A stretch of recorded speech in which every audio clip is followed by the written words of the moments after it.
Ahoj, já jsem Honza, autor komiksů ze světa čarodějky a tuhletu malou videosérii chci pojmout trochu životopisně o mé cestě ke komiksu. A tento díl bude o tom, jak jsem začal psát příběhy. Já jsem od dětství chtěl být spíše spisovatel než komiksový tvůrce, protože v té době mě ani nic takového nenapadlo. Sice spousta lidí říká, že kreslí už od dětství a podobně, ale málo kdo to v dětství myslel vážně, jo? Protože každý dítě kreslí. Já jsem kreslil taky, dokonce když jsem se probíral svýma archivama, tak jsem ten byl překvapený s tím, že jsem vlastně už ty svoje příběhy ilustroval. Těžko můžu odhadnout, kdy jsem mohl začít, ale myslím si, že to bylo někdy ve 3. nebo ve 4. třídě, kdy jsem si psal takový krátký příběhy. Tady mám zachovalé sešity, mám 3. A tyhle ty sešity byly vlastně takovou fanfikcí na základě seriálů, co byly v té době, v 90. letech, co se vysílali v televizi. V té době ještě nebylo ani tolik stanic, já si pamatuju, že to začínalo ČT1, ČT2, pak se po letech přidala Nova a Prima a dlouho byly jenom tyhle 4 stanice. Tadyhle je vidět, že jsem si už i jako děcko ilustroval ty povídky. Takovýma jednoduchýma obrázkama. Takže je to takové nostalgické. Jak jsem říkal, byla to fanfikce na seriály z 90. což byly většinou Xena, Herkules, Nekonečný příběh, Sindbadova dobrodružství. Potom po tady těch prvních sešitech jsem začal psát povídky, nebo jednu povídku, která už se nezakládala tolik na fanfikci, ale ještě jsem vůbec nevěděl o tom, jak ten svět funguje. Akorát ta se mě nedochovala. Jmenovalo se to Lví pomsta a pamatuju si, že to bylo vlastně o malém indiánském klukovi, který se jmenoval Lvíče a který se mstil za to, že přišel o oko, když ho postřelili bandité. Byla k tomu i ilustrace jeho podoby, co si pamatuju, tam bylo nějaký zjízvení na hlavě a akorát jsem to nevydržel moc dlouho psát, protože já jsem chtěl to dělat jakoby kvalitně, aby to už procházelo nějakýma gramatickýma opravama, já jsem nebyl moc silný v gramatice, takže jsem chtěl, aby mě to vlastně mamka opravovala, akorát ta mě potom řekla, že na to nemá čas a že taky tu gramatiku tolik neumí, aby to bylo dobrý, takže jsem to vlastně nedokončil. Po pár stránkách jsem s tím skončil a pak samozřejmě po letech ten sešit byl použitý na něco jiného a tyhle stránky se prostě asi proletěly komínem. Nicméně já si myslím, že se jí nelíbilo i to téma toho příběhu. Další věc, co si pamatuju, tak pokud jde o to, že co vlastně formovalo moji lásku k fantasy, tak to byly právě filmy, které jsem viděl v dětství. Vím, že na ČT2 dávali Princeznu Mononoke a vím, že jsem viděl i Krabat, Čarodějův učeň od Karla Zemana a určitě mě ještě v raném dětství ovlivnila i návštěva místního kina, To bylo asi někdy v 5 letech, kdy jsme s mamkou šli na Sněhurku a 7 trpaslíků. Další důležitou věcí v mém dětství byly určitě knihy. Hodně knih jsem zdědil po mamce, z toho třeba Diamantová sekera, která měla nádherné ilustrace, hlavně především čertů. Ve velké knize pohádek od Boženy Němcové byly taky skvělé ilustrace od Artuše Scheinera. A třeba kniha Lví král byla první knihou, co jsem dostal pod stromeček. Jako dítě jsem se ke komiksům dostával hodně sporadicky. Většinou zpočátku to byly víkendové přílohy, kde byl strip s Garfieldem, já jsem si ho vystřihoval a lepil do sešitu, ten se bohužel už nedochoval. Ale pak třeba, když jsem byl nemocný, tak mě mamka koupila v místním papírnictví nějaký číslo 4 a od té doby já jsem pak sbíral i 2 ročníky toho 4. Jedním z prvních 4 byl 4 speciál z roku 1996 Dobrodružství v zrcadle. Ten jsem získal na nějaké trafice, když jsme cestovali do Prahy na návštěvu k příbuzným. A potom další číslo, co si pamatuju, co se mně hodně líbilo, asi skrz vesmírnou tématiku, tak byl 4 Trosečníci na VS16. Ten ale fyzicky jsem nevlastnil, myslím si, že si ho pamatuju z půjčení v místní knihovně. Další komiks, co si pamatuju, co mě hodně zaujal v dětství, tak bylo ve speciálu ABC z 97. roku a ten komiks se jmenoval Hvězdný policajt a princezna. Další komiksové sešity, kterým já jsem se vlastně dostal až později, byly Rychlý šípy, který jsem si koupil na burze v základní škole a Družinu lišek mám, myslím, od bratrance. Zpátky k tomu psaní. Co mi pak určitě pomohlo dál, tak byly čtenářský deníky a ty tady zachovalý mám. Byly to ještě čtenářský deníky ještě předtím, než jsme je měli povinný na základce, protože já jsem si moc nepamatoval, nebo víc mě jako vadilo to, že když si něco přečtu, tak jsem si z toho moc nepamatoval a proto jsem si začal ty příběhy jakoby zapisovat v poznámkách. Vždycky jsem si přečet kapitolu a udělal jsem si poznámečku, o čem ta kapitola byla. Takže to mám tady třeba, tohle je jeden z prvních sešitů, nebo spíš to je takový bloček. A konkrétně tohle je na Foglarovky, mám jich 5.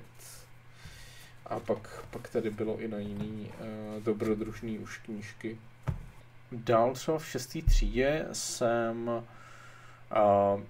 zapisoval, nebo spíš sepisoval naše výpravy s kamarádem do okolí našeho městečka.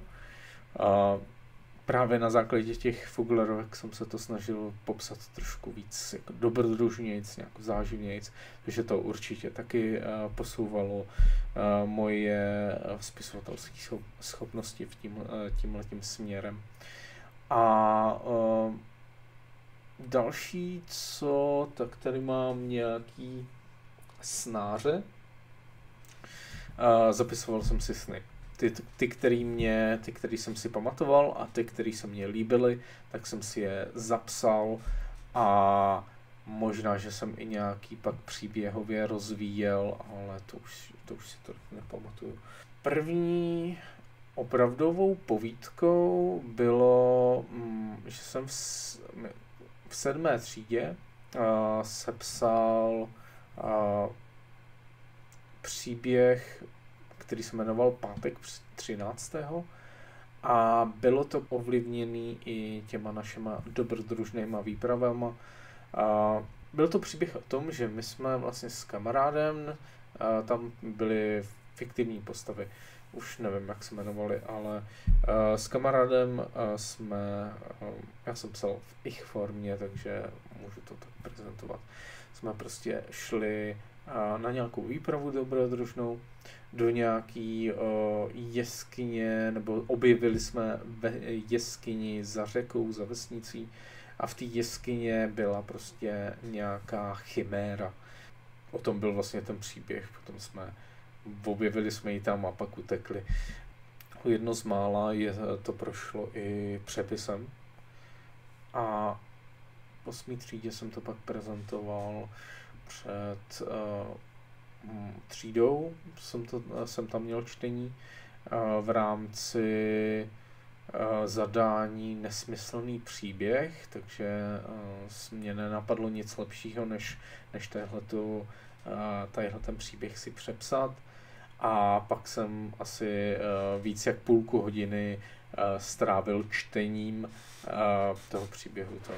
Takže no moc lidí se nedostalo k tomu, aby přečetli ty svý příběhy, co sepsali sami. Vím, že jsem určitě tady toho sepsal později i pokračování. Nevím už v kterým to bylo ročníku, možná zase v 8. Jmenovalo se to Nestvůra se vrací a bylo to o tom, že vlastně ta nestvůra zaútočila na naši vesnici, zapálila nějakých pár baráků a bylo to na základě toho, že vlastně ona chránila svoje mladý nebo tak něco, pak zmizeli, pak o tam teď utekli. Už si nepamatuju, jak to přesně bylo vypointované, jestli vesničani na ní zaútočili, nebo co přesně se stalo. Pak jsem se pisoval o hodně dalších takových menších příběhů, který se dochovaly jenom z části, nebo nebyly dokončený z většiny. Další povídkou, co si pamatuju, že jsem sepsal, bylo jedno z sci-fi, jmenovalo se to Invaze a bylo to docela dost ovlivněný Hvězdnou bránou, která v té době běžela v televizi. A bylo to vlastně o tom, že tam ten hrdina, který vím, že se jmenoval Eduard, to byl archeolog, který v majském městě objevil vyspělou technologii v podobě příruční zbraně a nějakého naváděcího tabletu. V té době ještě tablety nebyly. Potom svět napadly mimozemšťani a on zachránil celý ten svět tím, že se dostal pomocí toho tabletu na tu mimozemskou loď a celou ji tam vykydlil. Bylo to v době, kdy já jsem asi vlastně vybíral obor na střední. A protože jsem měl takovou úvahu, že by spisovatel měl psát o věcech, který zná, a v té době já jsem psal sci-fi, tak jsem si říkal, obor elektronika by mohlo být to pravé ořechové pro mě. No, v prvním ročníku jsem zjistil, že nejsem technický typ, ale stejně jsem to dochodil. Protože tam byl dobrý kolektiv. Právě kolem 15 tak začalo vznikat moje asi nejzásadnější a největší dílo. To je sága o velkých. To mám tady. Není to vůbec dokončený, ale je tam vlastně první jakási kniha sepsaná ručně. Něco jsem částečně ještě přepsal v počítači. Tahle sága byla inspirovaná hrou Heroes of Might and Magic. Bylo to vlastně o tom, že v první kapitole přijíždí do hlavního města posel z druhé strany toho království, že na hranicích je přepadli nemrtví. A nikdo mu nevěří samozřejmě, nemrtví postupují dál. Pak mu začnou konečně věřit, když přepadnou několik dalších měst a nabalej si další, ještě větší armádu. A myslí si, že vlastně uhájí to svý hlavní město, ale to padne taky. Uteče vlastně král, jeho velitel stráží, ten posel a ještě možná nějakých pár lidí. A to jsou vlastně tyhle postavy jsou hrdinové toho celého příběhu, kdy každý z nich měl pak nějakou zvláštní schopnost, takovej střípek moci jejich božstev a to božstvo nazývali velkými. Pak to pokračovalo ještě dalšíma povídkama. Bylo to rozdělené právě, že zas o kus dál. V tom světě existoval kluk, který byl nadaný mák a naučil se vlastně magii z ničeho. Během své cesty k mágům, aby ho naučili magii, ale on už tam vlastně dorazil s tím, že už uměl docela dost. V tom příběhu vlastně bylo všechno, jo? Byli tam lidi, elfové, trpaslíci, mágové a pak jsem si tam dokonce vymýšlel i svoji vlastní rasu, takových jeskyních lidí a inspirovala mě k tomu cesta autobusem, to už bylo na střední, takže já jsem tam z toho autobusu viděl nějakou čagu na bříze a říkal jsem si, to vypadá jako takovej tvor, který se tam za tím stromem schovává a vykukuje mu jenom hlava a pozoruje nás. Takže na základě tohoto jsem vymyslel svoji rasu lidí. Já jsem vlastně tuhle ságu začal psát ještě předtím, než jsem vůbec věděl o tom, že existuje Pán prstenů. K tomu jsem se dopracoval až vlastně během střední školy. Po střední škole já jsem šel studovat obor historicko-literární studia, protože, jak jsem říkal, zjistil jsem, že nejsem technický typ a chtěl jsem se v tom psaní více rozvíjet a proto jsem šel na literaturu. Akorát, že jsem zjistil, že i ten obor není pro mě byl až moc takový, že se rozebíraly se texty hodně teoreticky a nebylo to pro mě tolik tvůrčí. Během vysoké školy jsem napsal povídky Můry noci, kterou jsem si později zfilmoval, a 3 mozky, pokud vím. To byla taky taková sci-fi povídka. Ta povídka 3 mozky byly o tom na základě snu o 3 mozcích v láhvích někde v garáži, ale já jsem to pojmul tím způsobem, že to byl rozhovor mezi vyšetřovatelem a svědkyní, která furt byla zmatená a opakovala 3 mozky. Na jakoukoliv otázku, co jí položil, potom to končilo tím, že na něj zaútočila. Akorát, že tohle se našemu učiteli na tvůrčí psaní absolutně nelíbilo, protože tam chyběly popisy.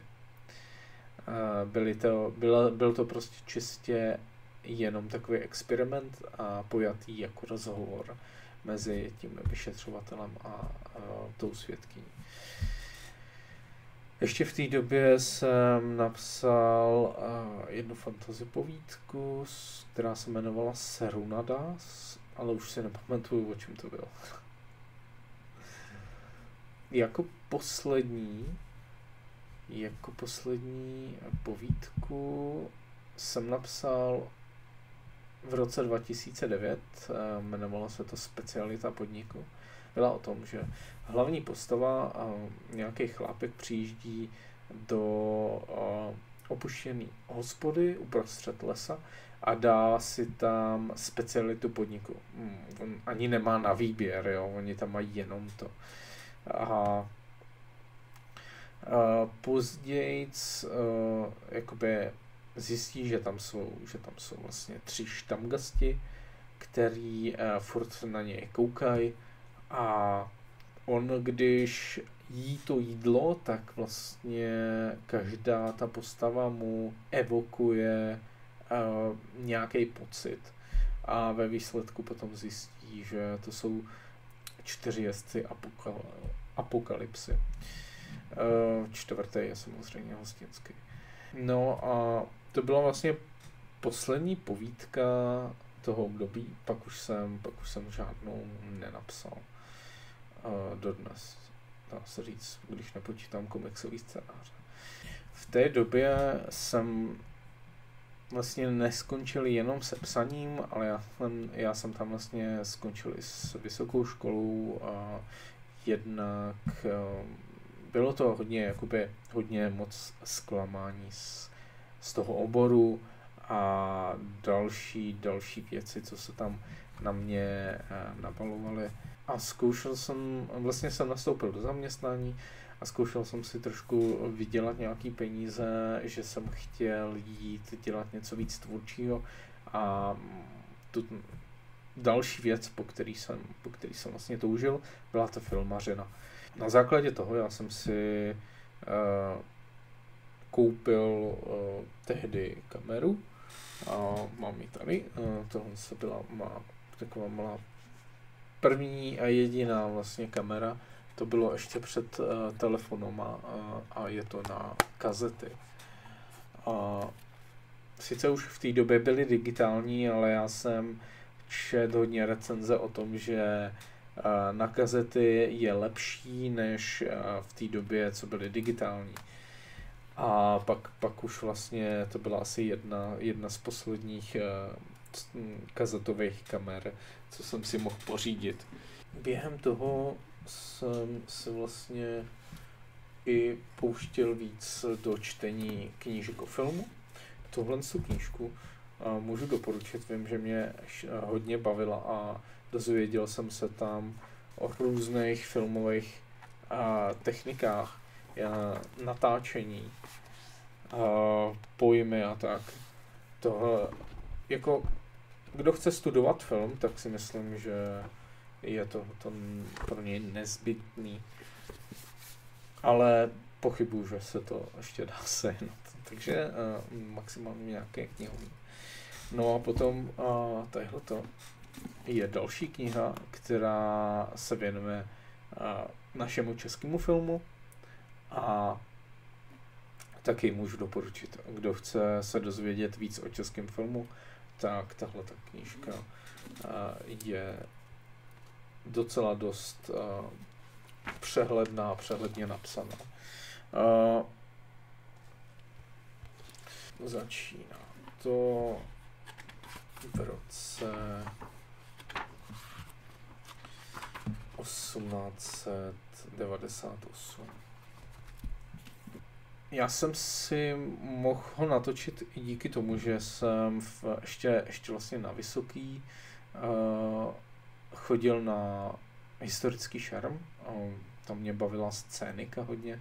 Tam jsem právě získal přátele, který bavilo to divadlo a mohl jsem s ním asi natočit ten film. Bez nich by to vlastně nevzniklo, protože já bych to neměl s kým natočit. Byl to ten krátký snímek Můry noci, který byl na základě té povídky. Ta povídka byla napsaná na možná trošku horor, jsem se snažil.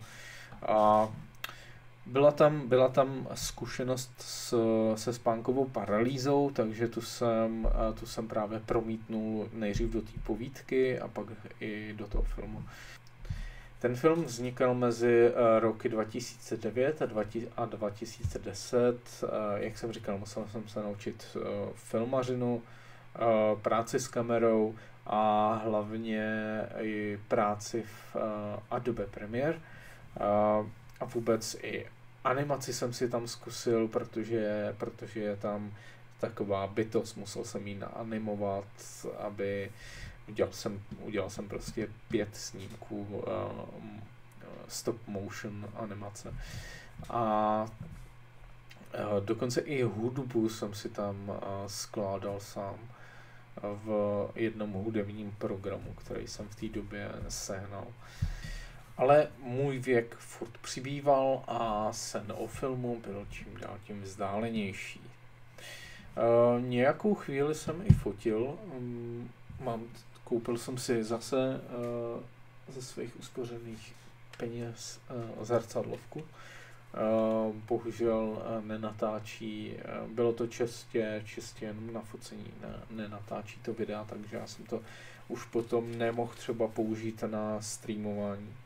Já jsem fotit začal z toho důvodu, že jsem si přečet, že dobrý filmaři pochází z fotografů, nebo spíš kameramani, tak jsem to začal nějak dělat zároveň a i jsem ještě v té době našel snad nějaký dálkový obor na fotku, takže jsem chtěl zkusit to. A zase načetl jsem si nějakou literaturu, třeba tadyhle Dějiny fotografie, tak taky skvělá kniha. Plus mám ještě hromadu dalších, ale tohleto jako dějiny fotek, je to prostě super. Akorát, že mě ten zájem o to focení opustil docela dost rychle, protože já jsem neměl jakoby podporu svýho okolí.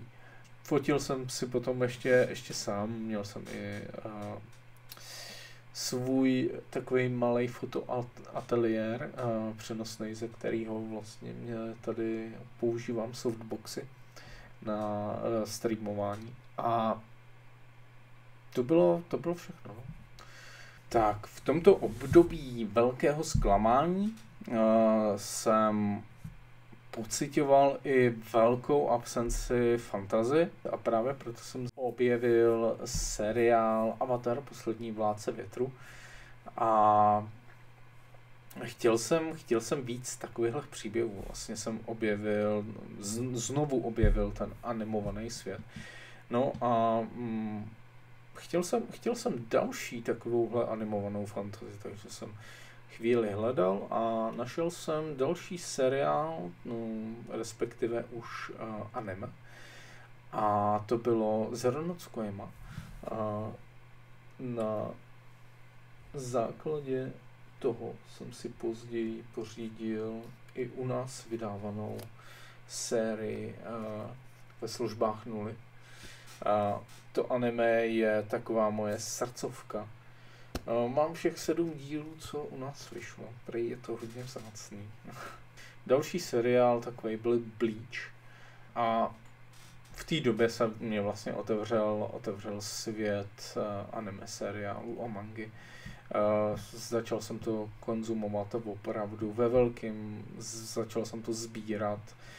V té době u nás vlastně vycházelo strašně málo té mangy, to bylo ještě předtím, než začalo s vydáním Krev. A v té době vím, že právě Zonner Press vydával ve službách nuly. A potom začala vydávat o pár let později Krev, začala s Narutem a Bleachem, tak no vlastně to sbírám dodnes, tamhle jsou. všechno tohleto vedlo k tomu, že jsem v roce 2011 začal tvořit svůj první komiksový příběh. Ale o tom zase příště.